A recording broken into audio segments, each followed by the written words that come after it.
as well, because it's definitely that time of the evening, and if we're going to keep you entertained, we need to be in the same state of mind as some of you are. I will say some of you. So, folks, if you want to come to the front, get your drinks. There's a lot. In fact, there's a whole row of seats that are empty at the front here. And if you want to have a nice pub experience, there'll be room just outside the doors for the pub experience. So try and come and join here so everyone can hear what's being said.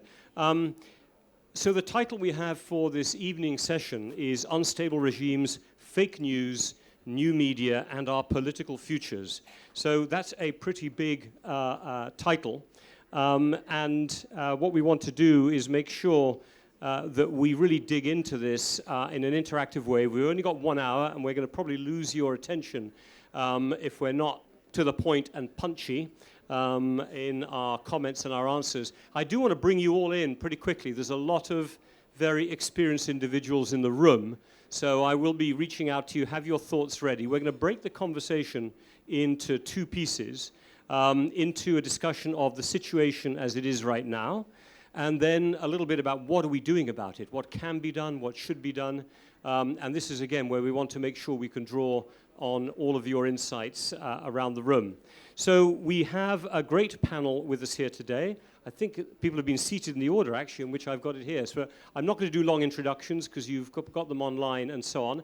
But on my right, Rachel Rizzo, if I pronounce Rizzo right, who's an adjunct fellow at CNAS, the Center for New American Security in Washington, D.C., but currently, I think, based in Berlin, at least the bio I have here, as one of the great Robert Bosch Fellowship positions and focusing on the intersection of technology and security. On her right, Alex Klimburg, who's an affiliate at the Berkman Klein Center for Internet and Society at Harvard University, been working on cyber issues for a long time. Sufficient to be advising a number of governments on answers. I keep telling them, don't give me the answers till the second half. But also been a member of a number of commissions, including currently the Global Commission on the Stability of Cyberspace, which he is directing, which released its report at the tail end of last year, and will have a release in New Delhi on the 16th of January. That's a plug. And he also wrote his book on darkening the web, The War for Cyberspace. Chitra Subramanian is an award-winning journalist and author. Did a lot of her career at the World Health Organization, the WHO, but has really found that intersection between media, trade, public health, and is going to be bringing her insights to this panel from that background. Natasha Jog is election integrity lead for India and South Asia for Facebook. Many of you, I presume, here, your Indian participants will know her. She spent 18 years at NDTV and became senior editor, anchor, and is obviously well-placed to be on this panel. And Toby Feakin, he is the inaugural ambassador for cyber affairs in Australia. That means he has to bring a kind of whole-of-government approach to how all of Australia, foreign policy, economic policy, is affected by developments in the internet and cyberspace. And he was director of the national security programs at the highly respected Australian Strategic Policy Institute pretty much prior to taking this role. Again, on a number of commissions as well, including the Global Commission on Internet Governance, which Chatham House was involved with in its time when that was done. So I'm going to kick off right at the beginning with a couple of questions about the situation. And really just give me a couple of brief takeaways from your sense of where it is. And what I wanted to do, and I'm going to start maybe, Toby, with you right at the beginning, is the kind of fake news phenomenon, because I'm going to divide up, I think, a bit fake news from disinformation. I think those two things are sometimes treated as synonymous, but should not always be thought of that way. Do you think that fake news, the level of it, the focus on it, is this the new normal? The fact that you've been appointed as an inaugural ambassador, is this a statement of the fact that government is now going to have to recognize this? And what examples have you got of the new normal from Australia? So you asked us, Robin, to be really punchy and tight in our answers, so I'll endeavor to be as punchy and tight as I can. Yes, this is a new normal. If you are any government in the world right now, and if you're going into an electoral process right now, you will be thinking about fake news planning, and if I may, broader digital interference of any kind.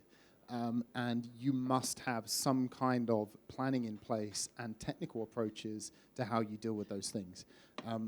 So, for Australia, we've just had an election. Absolutely, we had all kinds of measures, but I won't get into the responses because that's the second half of this. Couple of other things to say on that front. From inside of government, I do a lot of bilateral interactions with counterparts around the Asia-Pacific, the Indo-Pacific. I would say that fake news is in the top 3 items that every country that I want to speak to has on their agenda, and they want solutions. And when they say fake news to you, they mean that they've lost control of the narrative in their countries, that news is coming from all directions, a lot of it is false, or are they also talking about external interference and they're worried that in a way the news isn't news, it's disinformation? Yeah, I think it's a conflation of the two, because you rightly point out the need for precision in our terminology, but it's a conflation of all of those. So fake news becomes everything.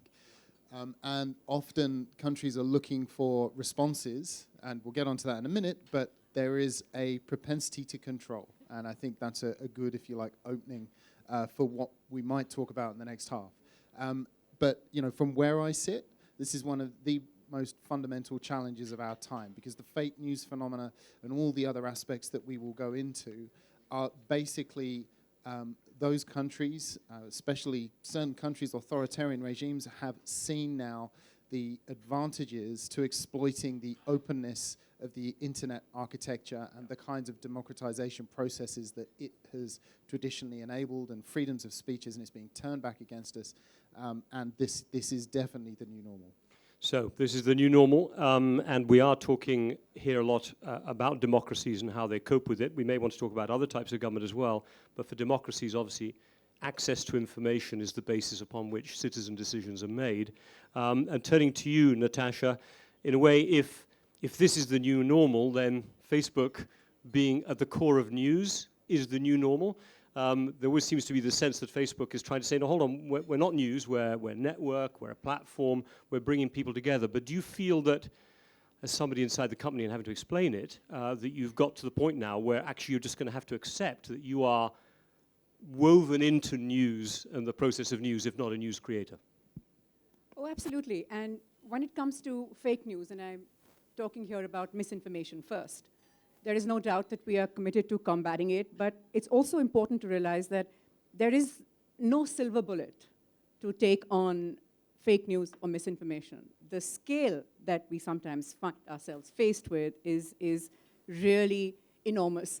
The other problem with fake news also that we see is just the definition of it. Often, two people don't agree on how you define fake news. There are those who will tell you that opinion and satire should also be considered fake news. So there's a wide definition of it, which makes measurement, in my sense, of fake news always difficult. So when we're asked, how is the fight against fake news going on Facebook, or are you being successful?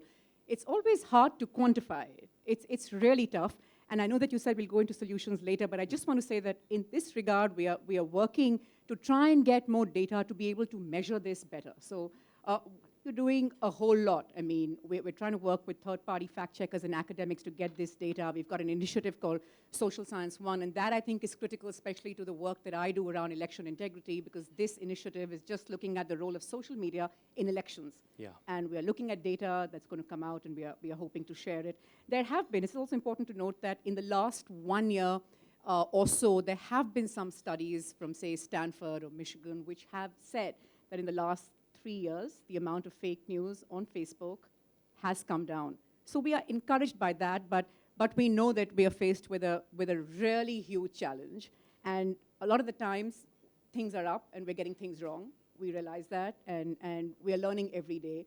But I think what we have now, which we can discuss later, is a roadmap of all the things that we are doing, right, and where we'd like to see us head. Good. Thank you for that, and keep both of you for being disciplined at this point. Chitra, just turning to you, and this idea that fake news, or whatever it's called, is now completely conflated with elections.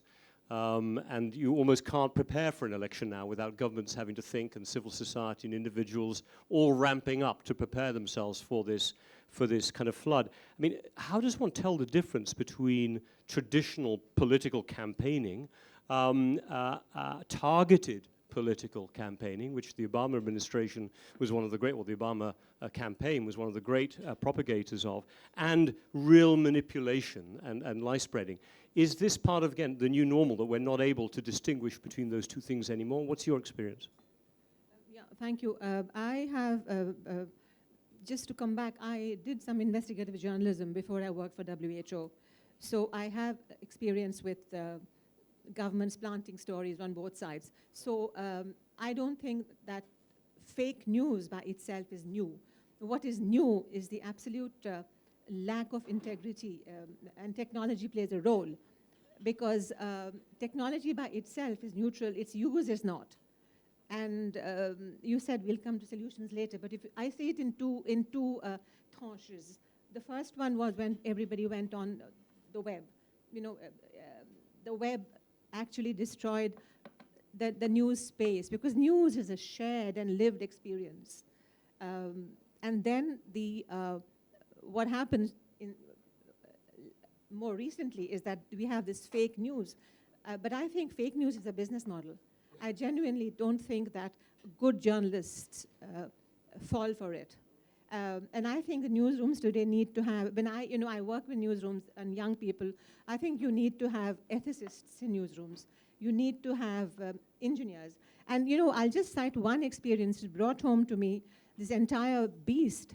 And I'm reading for something I wrote, because I have stage fright.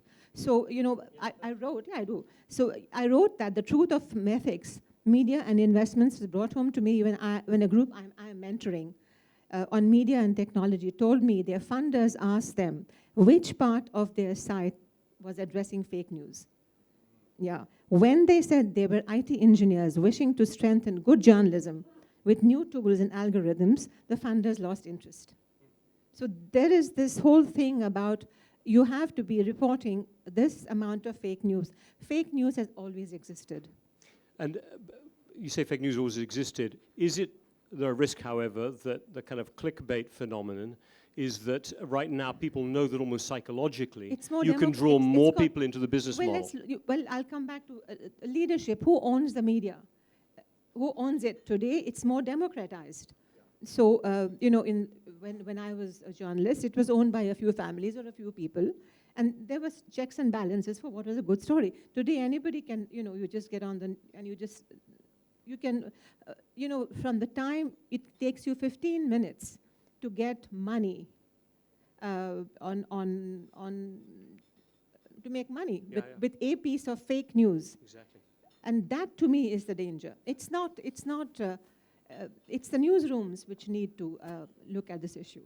I'm going to jump, if I may, says Alex, and come to Rachel, because I want to bring you in really on the disinformation side. Maybe, Rachel, you could take us over. I was struck, I read over the summer holidays a book called Our Man in New York by Henry Hemming, whose grandfather was a Canadian who was based in New York, putting out false news, as they called it in those days, fake news, to try to get the American government to join the war on the side of the UK against the isolationist members of Congress. And they planted lies. It's all written down there, it's all documented, but it was all sort of seen as in a good cause somehow. If you look at the situation today as we head towards the US election and the real scaling up, are you worried, can the American election system handle this particular year? How is it adapted? Is there a new normal that's emerged in the United States around the whole business of fake news right now? So I think this is concerning in a number of ways, because I think in 2016 everyone sort of awoke to the fact that social media and technology can be manipulated and used against us. And it's not just by foreign actors, right? It's by domestic actors as well, like the alt-right. And I think these are things that we're sort of building the plane as we fly it.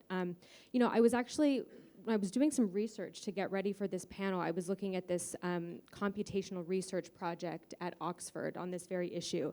And they were actually looking at the way governments utilize algorithms and automation and big data, this computational propaganda in order to shape public opinion. And they looked at 70 countries, one of which was the United States.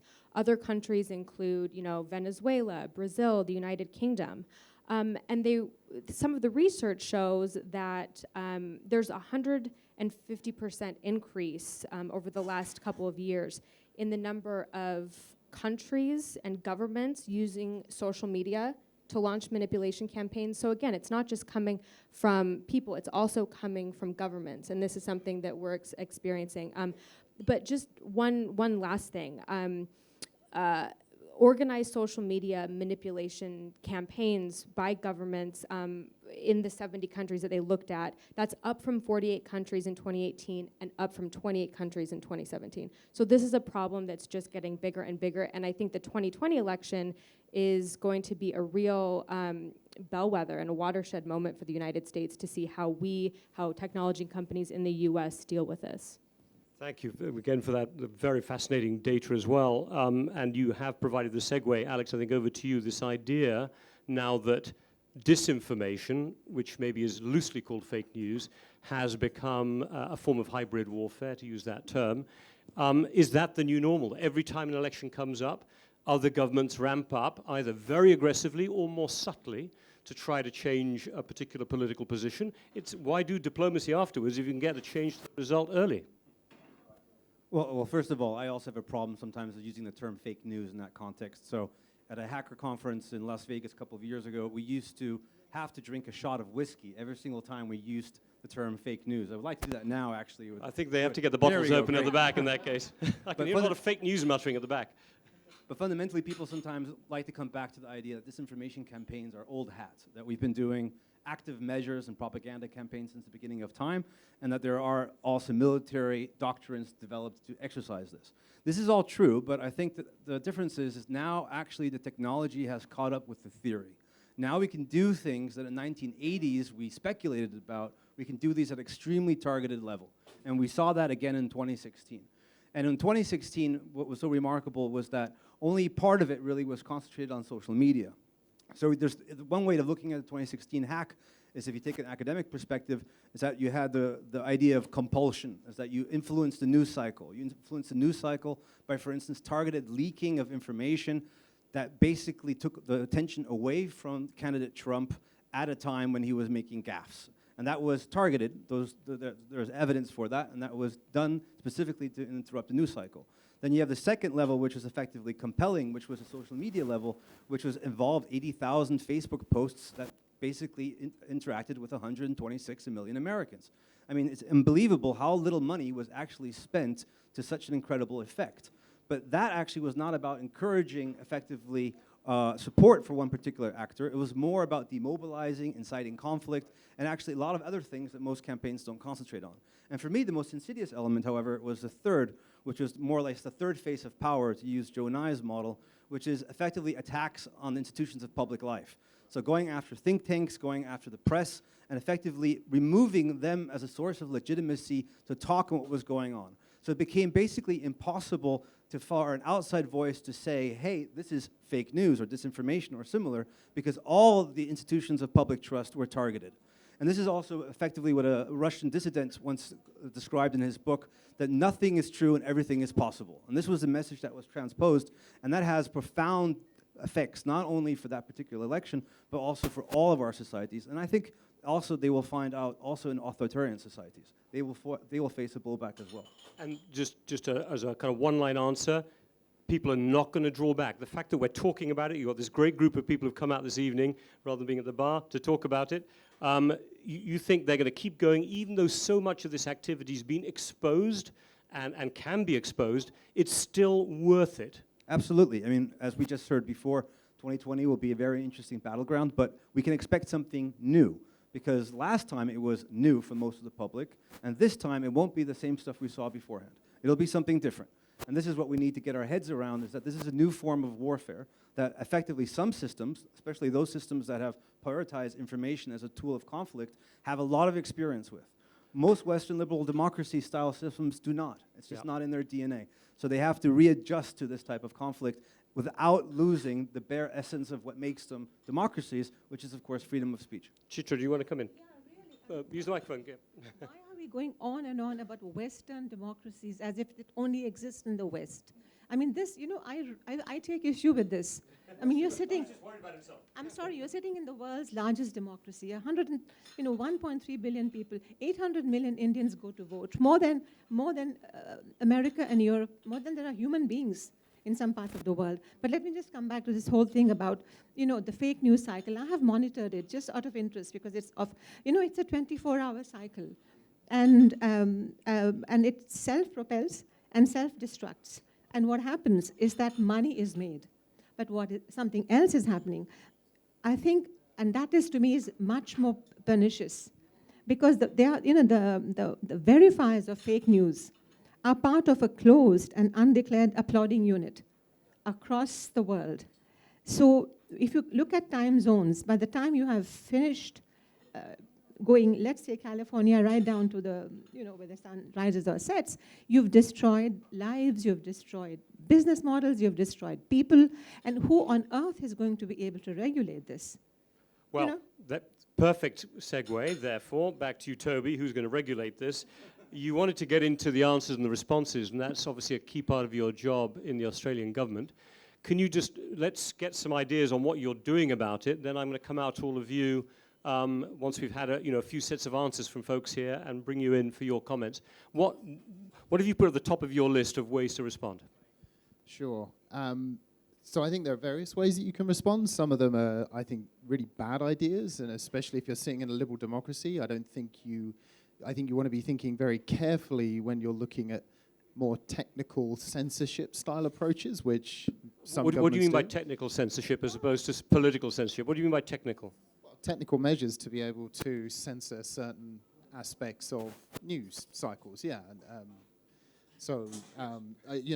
That's certainly not an approach that Australia takes, but it's certainly an attractive approach, I think, for many governments, because it's, well, if there's a technical fix to this, let's take that. Unfortunately, I think number one on the response measures still has to be education, creating more discerning users of information to understand what's good information, how to double-check sources, that kind of thing. So if I reference in the Australian context ahead of our election, there were three key things that the Australian Electoral Commission decided to do in the build-up to that. And key amongst those was actually an education campaign. So it was a social media education campaign on all the usual platforms, Instagram, Facebook, Twitter, and others, of trying to ensure that, using the catchphrase "stop and consider," trying to help users understand, what they should or shouldn't be, or not should or shouldn't be reading, but what could they trust and what could they not, and what should they be doing to try and double-check information. There were two other ways that they're doing that, and unfortunately, when you're talking about an election, you can't just be looking at fake news. So we were also applying resourcing to the cybersecurity of the actual election itself, and deploying our cybersecurity teams across the country to ensure that was at a high level. But then also engaging at an early stage with the social media companies themselves. And part of that is laying out your expectations as a government as to what you want to see, but also finding out what the art of the possible might be in coordination with social media firms. Before I come to Natasha, do you have a view in the Australian government on political ads being carried by social media platforms? Yes, we do, and I don't have the exact thresholds, but certainly, we have certain thresholds that are can be applied through our electoral act, and actually during the election there were 10 electoral ads actually removed from Facebook because they actually, they weren't in the spirit, if you like, of what an election advertising campaign should be about. And did you monitor those, or were you expecting the platform to monitor those? The platform. But in collaboration with. And a lot of it was voluntary reporting to government. We weren't mandating anything at that stage. Well, I'm sure we'll come back to the regulation side and so on. There's so much more to say about it. But Natasha, it'd be great to come in and hear a lot about what your job is now. You can now describe your job, which is partly, I suppose, trying to help Facebook deal with this new environment, yeah? What are you doing in response? Well, I have to say that I sometimes really struggle to describe what I do with elections on Facebook, I have to admit, But a lot of the times people, are asking me, but why, what does Facebook have to do with elections anyway? So much about 2016, but there's still a vast community that's asking that. But protecting election integrity is one of the top priorities of Facebook now. This is something that Mark has sort of reiterated time and time again. And the way we see it, and thank you for talking about the partnership that we have with governments and regulators and all of that.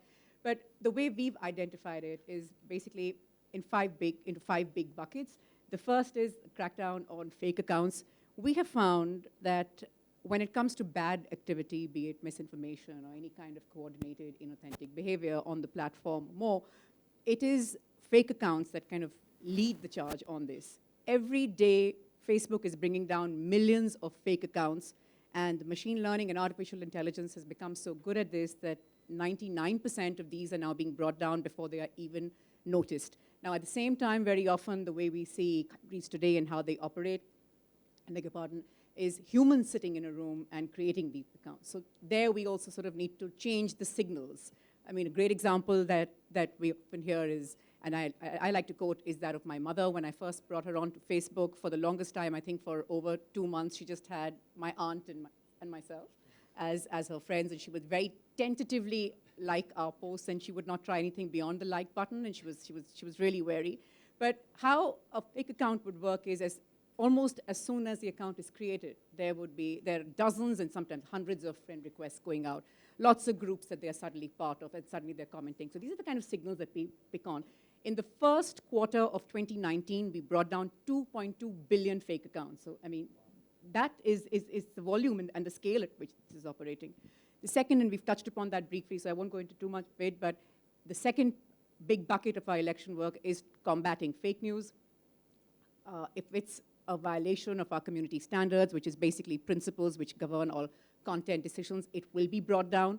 For all the content that's under the threshold of community standards and doesn't quite qualify there, we have our third-party fact checkers who come in, the content gets downranked by up to 80%, and we bring down distribution drastically, so it's difficult for people to get their eyes on it. We also have product interventions at this stage, again, underscoring the seriousness of fake news, or I know you don't like the term, but misinformation. And, so we've got product interventions which tell you that a piece of content has been ranked false.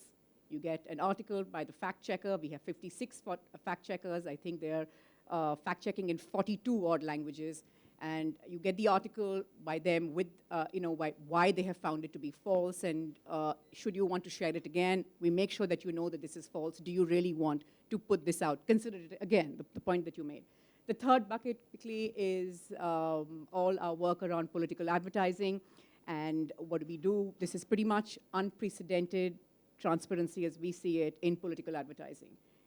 You have to come on and prove that you are who you say you are. We want to see your identity. We're going to check it. We're going to authorize you only once you show your identity. We are then going to ask you to put on a paid for or by or published by. You have to, because we want users to know where is this coming from, who's behind this, so that it's easier to ascribe motive and understand who's behind this. At the top, yes. not at the bottom. Yes, at the bottom.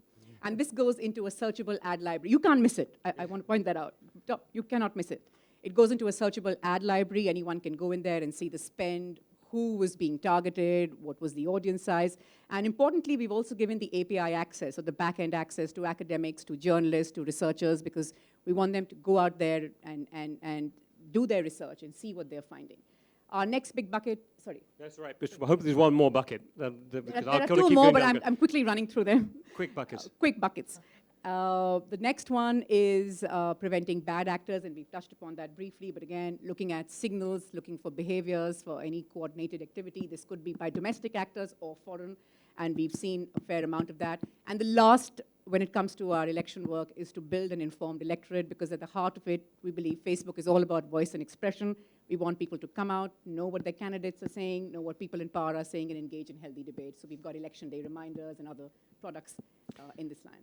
Thank you. And folks can come back and ask you questions in a minute. Chitra, you may want to say your 2 or 3 wish list things to do that are answers, but I want to throw one at you, which is, what is the role in democracies today around the world of state-owned or national broadcasters? I mean, the amount of people who still get their news from TV and radio is huge.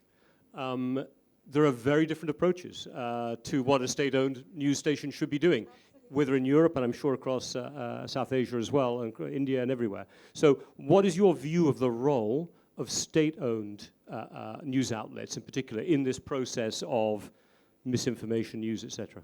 I think it's a good question. Oops, sorry. Yeah, I think you asked a good question, and it's important you're asking it. As long as you know where the source of the news is, who's paying for it, what is the conflict of interest, and you trust the audience. I mean, the BBC is subsidized by the government. People don't know that, and there's a whole debate going on. I mean, Switzerland TV is subsidized by the government. We pay a d'avance, which is, the moment you have a connection, you pay. But you at least know that the pretense is what is unacceptable. And I think the one big wish list I have, if I had one wish, it would be, we've spent, 20 minutes talking about this business, but the word editor has not come. Where is the editor in the newsroom?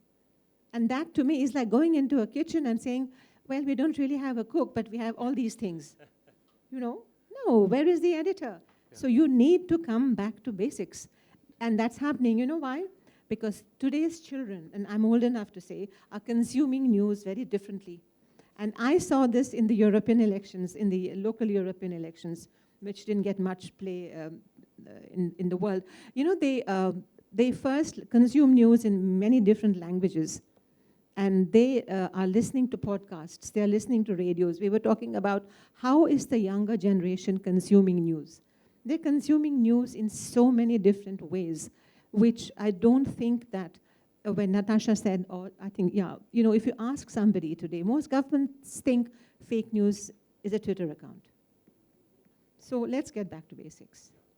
And I should just say a thing on the BBC in this environment, which was interesting in the EU referendum that took place a couple of years ago.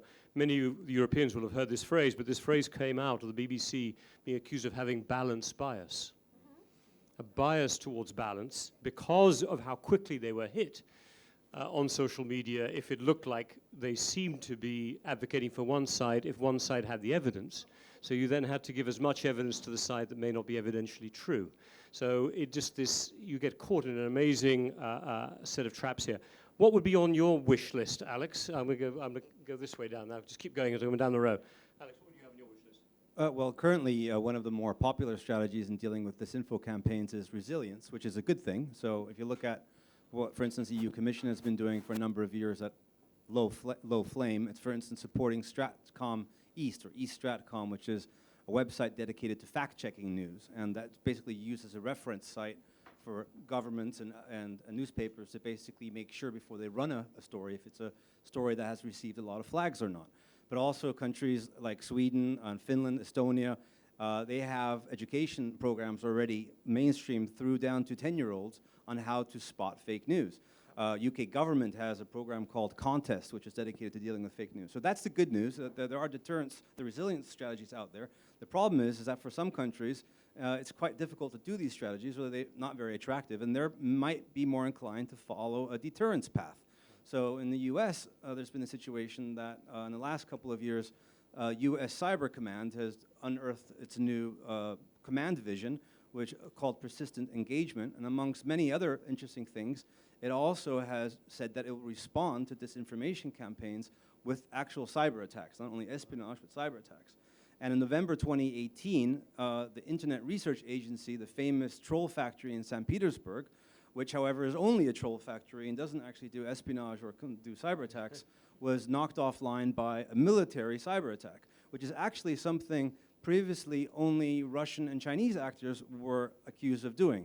So attacking a source of misinformation was actually something that liberal governments didn't really do. And suddenly now it's on the table. Do you think it's good? I think it's very dangerous. I think it's actually also quite questionable if it's in compliance with international law. You might try to extend this as something called countermeasures, but what it basically does, just to be clear, is that it elevates the whole context of only use of force or an armed attack constitutes an act of war. Only these things, death and damage, are the only things that actually constitute an act of war. And now we're suddenly talking about hurt feelings or other types of issues. And this is exactly what Russia and China have been talking about for 20 years. And suddenly we have a US military organization that effectively launched a kinetic equivalent attack. So I'm worried that other countries might be encouraged to do the same thing, and then we're going to be in a totally different world. Before I come to you, Rachel, I'm just going to share one thought when you said this business about young kids having the opportunity to tell truth from fake. But my daughter, 10 years ago, age 12, came back with a history class, something about the outbreak of Second World War. She had to take us as source. She came back 3 stories. I said, well, 3 stories? Where's the book? I was given a book which had the truth in it. And she had her 3 stories. Which ones were propaganda? That lovely word which we haven't used so far, but you are learning, and you can learn what is propaganda. It's kind of fun. You look at different stories, look at an element of history, and work out what were the drivers behind the particular story. So this, it's not having to reinvent the wheel here. Rachel, what have you got on your wish list? Hopefully by now, as we've gone down, there's something left for you. We've talked a lot about content, things like content moderation, and I think you have to be careful not to undermine freedom of speech or expression in the name of election security or national security. So for me, I think there does have to be some sort of government or top-down approach to this, and one of those things could be an update to Section 230, which is this FCC code created in 1996 that it's sort of sacrosanct, right? But it was created before the internet really was what it was today, and it sort of absolves technology companies and social media companies for the content that appears on their platforms. The problem is there is a partisan divide on what this would look like. Democrats obviously look at this and say, existing laws allow for hate speech online, and conservatives say existing laws allows for conservative thought to be squashed on places like Facebook. And so no matter what happens, there's going to be issues in coming up with common ground, but I do think there needs to be some sort of top-down approach. Good. We've got a lot of good ideas. We haven't talked much about the role of civil society organizations in this. We have talked quite a bit about more resilient individuals, but maybe that's something people want to come up to as well. And I thought the point you raised, Alex, about what's legal, how does this fit into legal systems, is pretty important as well. We've talked quite a bit about self-regulation and maybe government regulation and how they intersect. Right, what have you got round the room here? We've got people I know, because I recognize some faces here who've been involved in political campaigns themselves. We've also got people probably from some of the platforms. Please, there's microphones around the room. Let's take 3, 4, 5. There can be comments or questions. It doesn't have to be a question. Yeah, first lady had her hand up.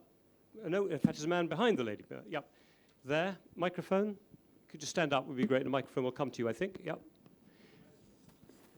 And if we've got 2, we can take a microphone to the front of the room as well, if you've got another mic.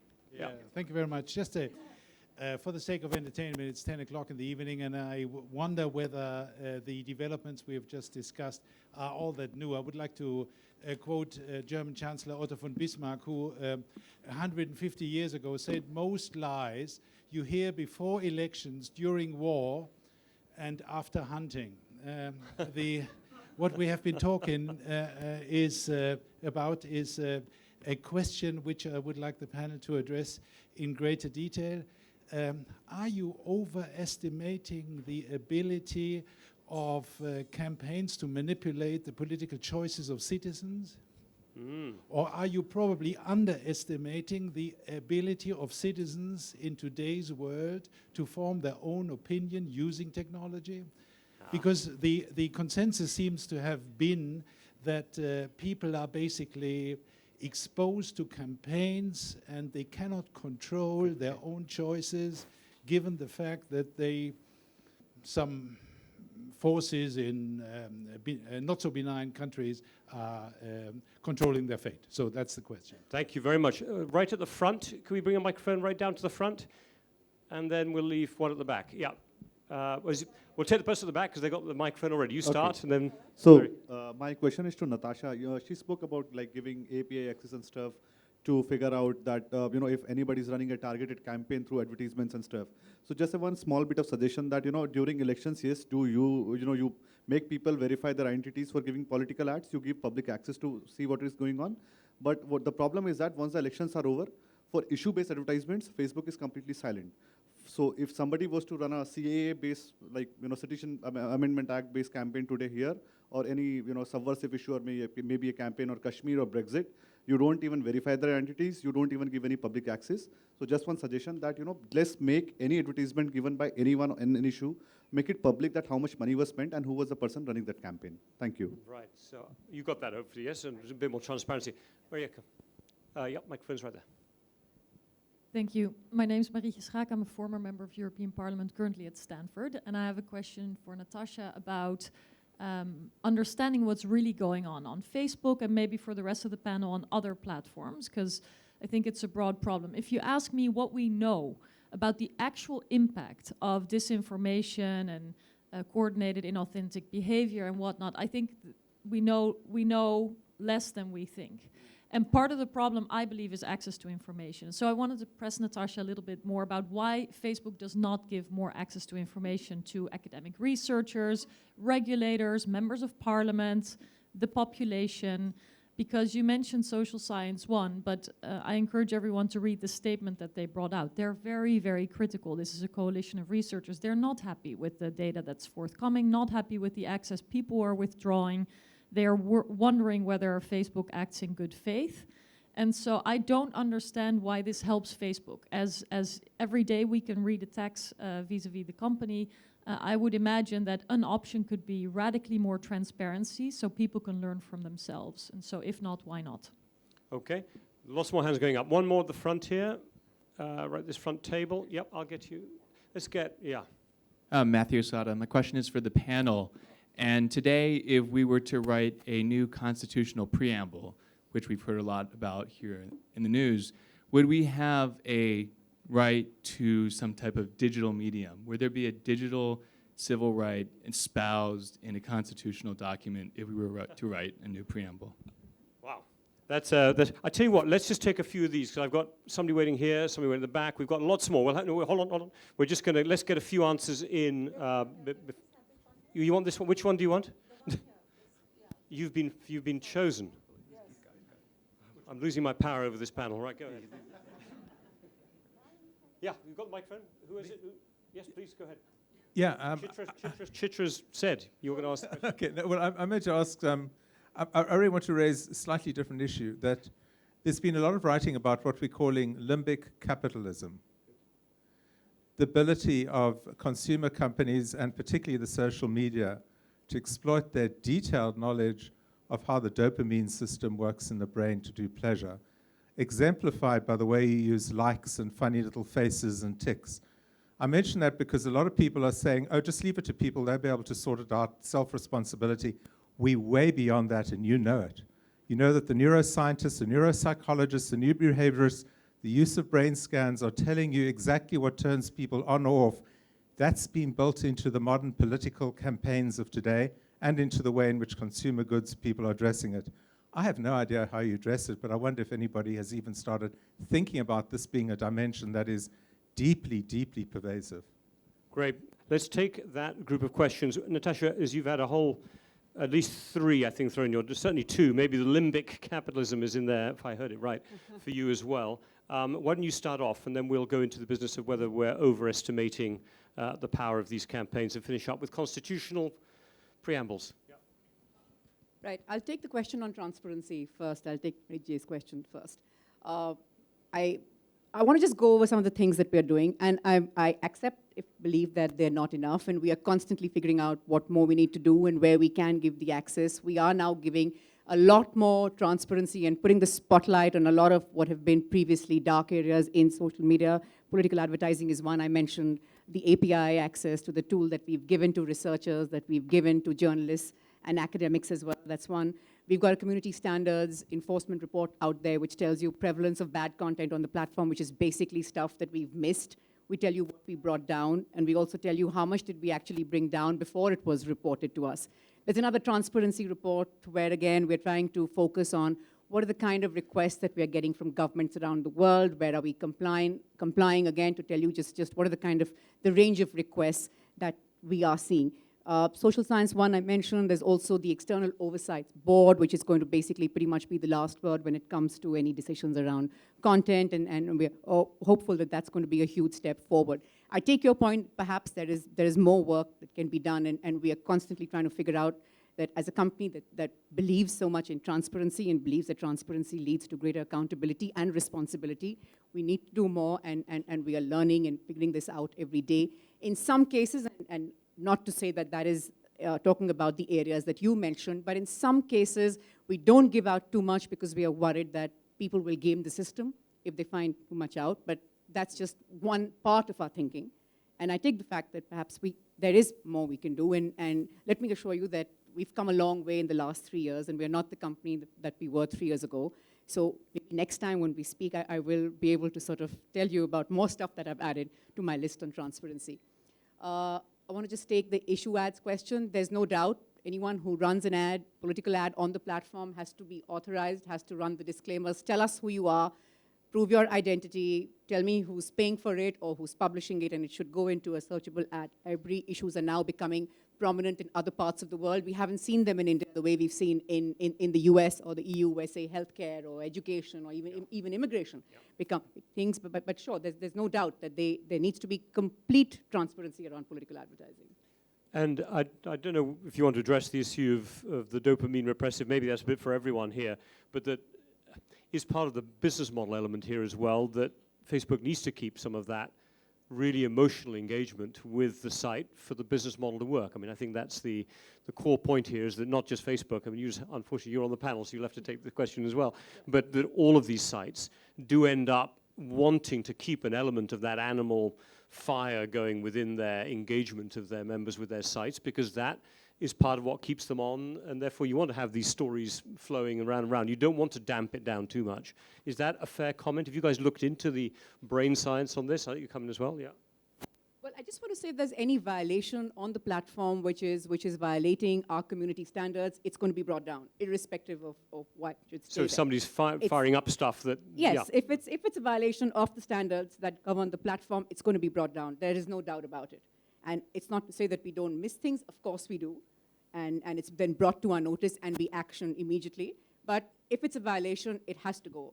If it is something that is under the threshold, which is it's fake, but it's not a violation of our community standards, it will be downranked. We've gone beyond the fake bit a little bit here, but that's fine. Let's just go with the flow, because I think, yeah, I'll let Alice come in, then Toby. Everyone's going to get a shot. Yeah. So picking up on that last answer, which I understood, or the question which I understood a little bit differently first, and then I'll talk to a couple of others. I think it's a very interesting question, and I asked a similar question to one of the biggest marketing companies in the world. Because just to recap, what basically the question is to what extent is subliminal advertising a legitimate tool of commerce? And the point is, this is not totally new. I mean, subliminal advertising was developed in the 60s. And you know, if you remember back to flashing lights and all that, and you can hide all kinds of messages in between, that's the whole idea with Clockwork Orange.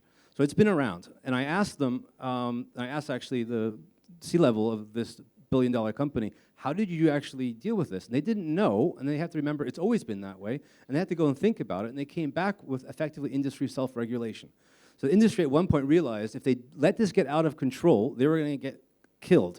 Now, I don't think this is necessarily a model for how to go forward, but I'm telling you, this is how something that was quite perfidious 30, 40 years ago was explained to have been curtailed. First thing. The three other questions that I found very interesting. First of all, the question about nothing is new under the sun. So the first question regarding the quote from Bismarck. In 1848, half of Europe went up in flames. This was largely because of a new information technology, the telegraph, and new levels of literacy. So basically, a lot of people who could read suddenly wanted to have political reform. Does that sound familiar? So yes, of course we're going to be in a similar situation right now, and of course people are going to react at first, I think with a large level of violence and aggression, but my hope is similar to the person who asked the question, that with access to more information, we'll eventually get to a better society. But that might take a couple of decades. Secondly, the point regarding a constitution I found very interesting. So I would encourage you to look at the Marco Civil in Brazil. Brazil directly picked this issue up as part in the run-up to a large meeting called Net Mundial. This received a lot of attention of people who were involved in internet governance, and they really tried to hardcore civil values and civil liberties into the constitution of that country. So it's not a, it's not a European invention. quite, and it's very much a global South invention, and I think it's very much worth looking at. On top of it, it's also worth saying is that it's been quite made clear that human rights applies online and offline. There is no difference, so therefore we don't have to actually write something new to effectively guarantee human rights online. So I'm going to, excuse me, I'm just going to take it a bit beyond fake news in the answer that I give, but I was struck by the statement about, overestimating the potential of influencing campaigns, or are we underestimating people's ability to make choices? Well, as a government bureaucrat, I can't afford to underestimate the power of an influencing campaign, because if for whatever chance as a government we did underestimate an influencing campaign, we have the potential to lose a really important part of the equation with the public, which is trust. And if you lose that trust equation, it's very easy to lose. To regain it is incredibly hard. And I was on a panel last night where there were a number of statements saying that, we've lost trust in governments anyway. I mean, I found that, to be honest, a little bit too far-reaching, but you can see how that can be reached. Now, and just to give a few pointers on this front, well, before we created our electoral task forces, etc., well, in February 2019, we had our parliamentary networks hacked and our 3 major political parties' networks hacked as well. If you put that into the context of a build-up to an election, regardless of the motivations of that adversary and what they were doing, you suddenly get into an equation where you have to get ahead of the news story and the information curve before the story is made up before your eyes. So, we were lucky we had a very forward-leaning Prime Minister who was willing to make statements in Parliament very quickly about what we knew, what we didn't know, but what we were doing about this situation.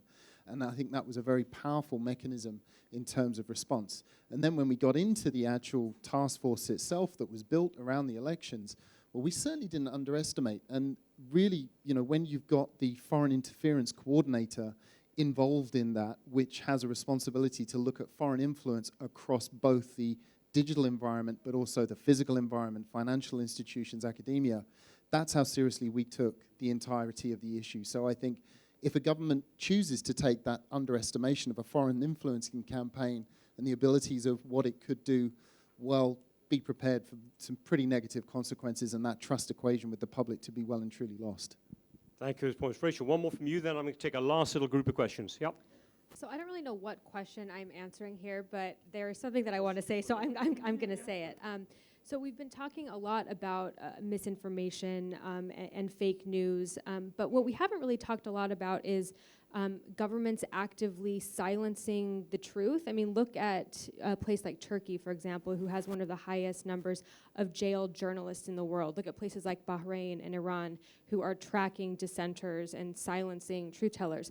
For me, I like to look at where does that technology come from, and some of it comes from democracies in the West, in the US, in the European Union.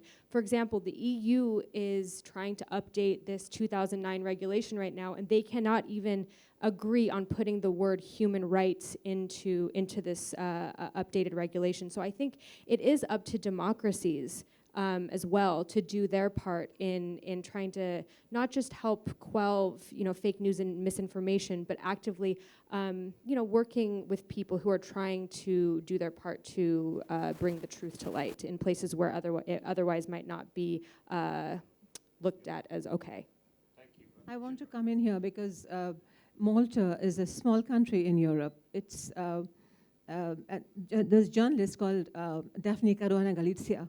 She was assassinated because she was investigating the prime minister. It's a mafia story, and it's oil and petrol just going through there.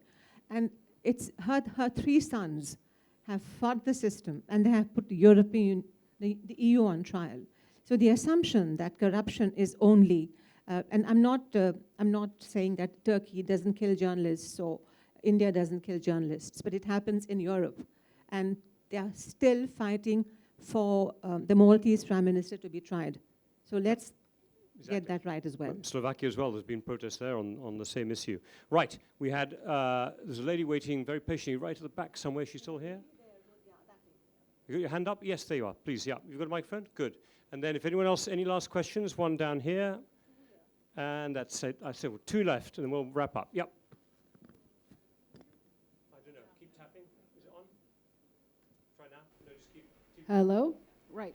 So I'm Anika, and I work for CRI, Center for Research and Information, based in Bangladesh. It's a political think tank, and I've had the pleasure or misfortune, however you may, to work for the political think tank both before, during, and after the general elections in 2018.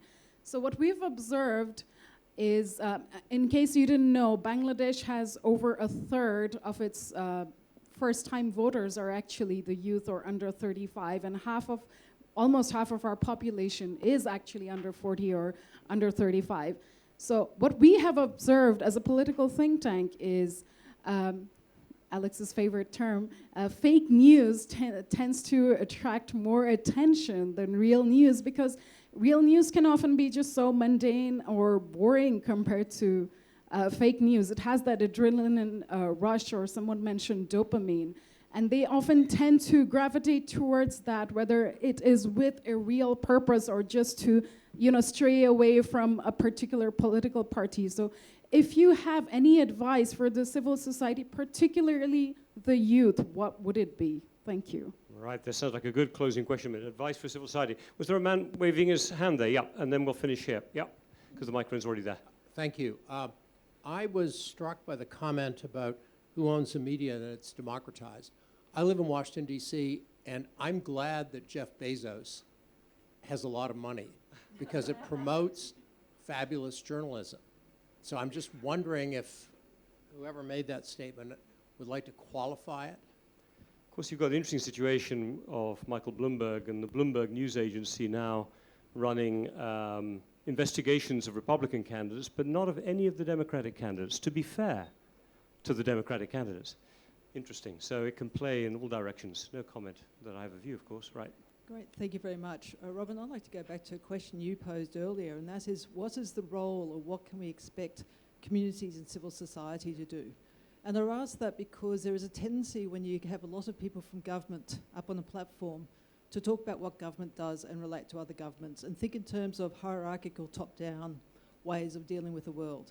The large tech platforms, Facebook, Microsoft, Google, Amazon, will tend to think in the same way because they're now usurping many of the roles that we once ascribed to government.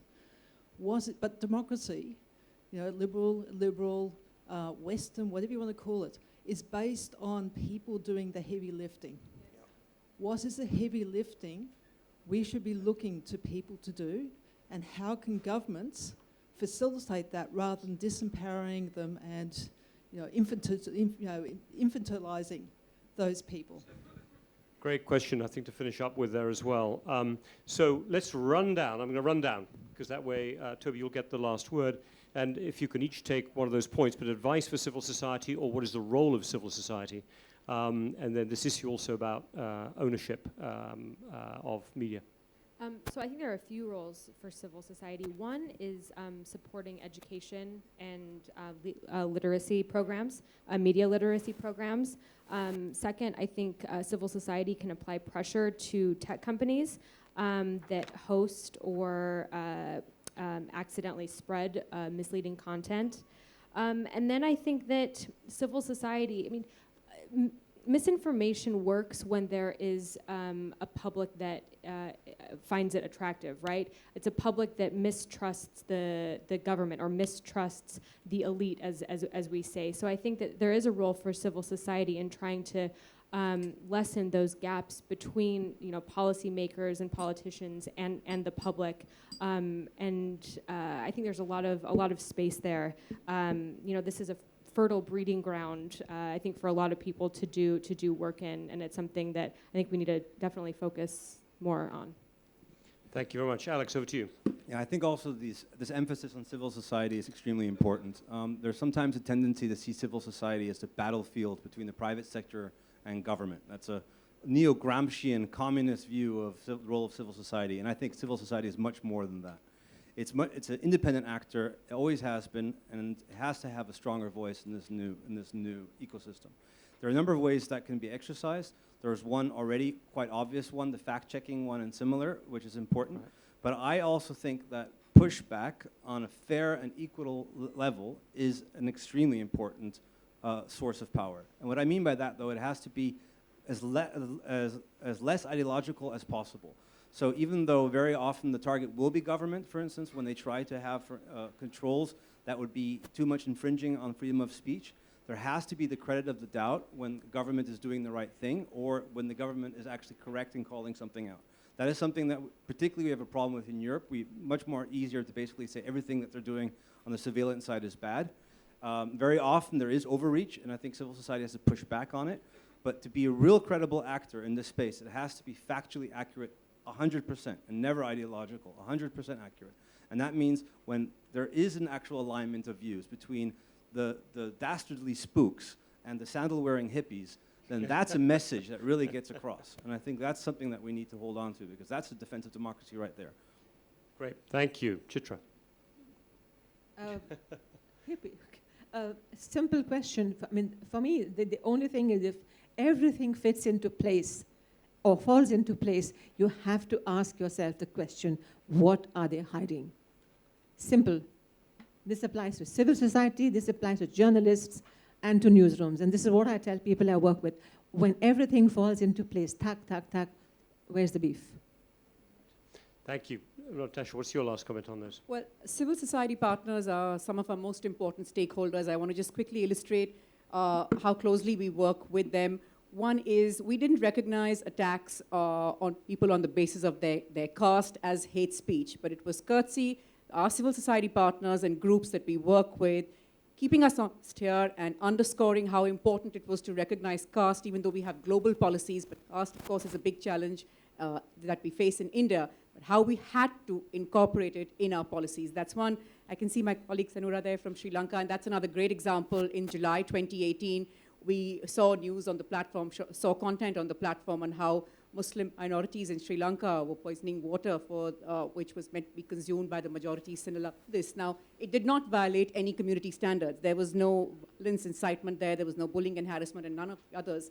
But based on that and what we heard from our community partners there and also significantly from partners in Myanmar, we brought in a new policy, which is a real world harm policy. So this is how closely we work with them and how we really lean on them. And just very quickly, lastly, everyone's spoken on the need for digital literacy, and that is one of the key foundations of how we hope to educate and empower the community out there. Great, thank you. Toby. So I think I've heard a term used already at the Raisina Dialogue through the two sessions that I've already been in over dinner and the opening session. And it's this idea of togetherness in response. And you'll all probably sigh and say, oh, that's a great response, Toby.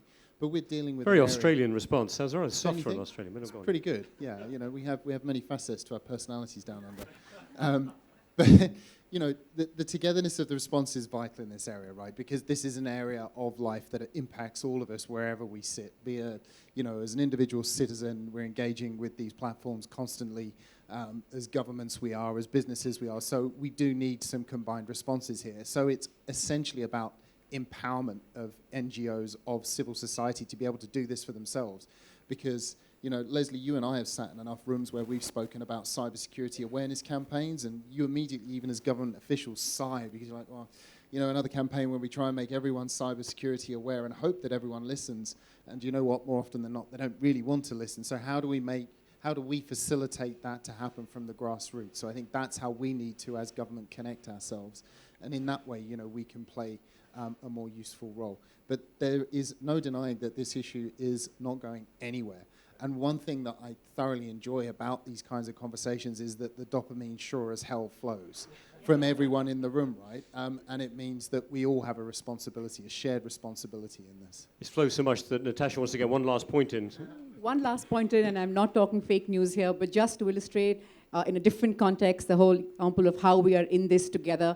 There's one fundraiser on Facebook that's just been the biggest ever for Facebook, which has collected $50 million for the Australia fires. Just so tragic, but it's been the biggest ever fundraiser that we've seen on Facebook, 50 million, and that's 1.2 million people have donated to this. So, wow. I mean, this is really also the power of social media and platforms.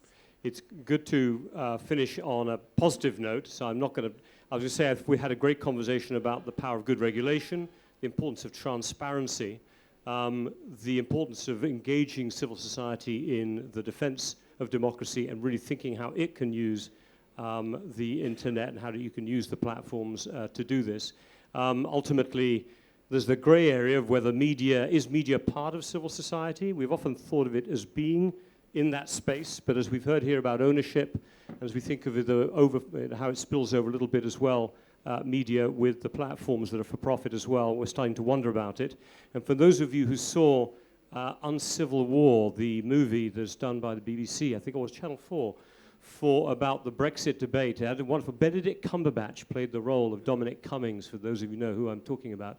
The Svengali or Rasputin, depending how I want to say it, to Boris Johnson. But what he did was, through very targeted advertising, being helped by a certain American financier, what they did is they were able to reach out, not through fake news, but just through very well-targeted, slightly dopamine-y things about football or about cars, and start to work out who are the kind of people who would then be alive to messages about immigration. And then the messages about immigration start to move into the EU, and then they move from the EU into the referendum. But what was the net result? 2 million people voted in that referendum who hadn't voted in an election probably for most of their lives. So you had more people involved in democracy, but drawn in through the limbic element, the subliminal messaging, but in the end having an impact which some people say was a great impact, some people say it was a bad impact, but people were involved in politics who were not involved before. So with that element of ambiguity, I want to say I feel we've crammed 2 hours into one. So a very big hand for our panel, please. Thank you.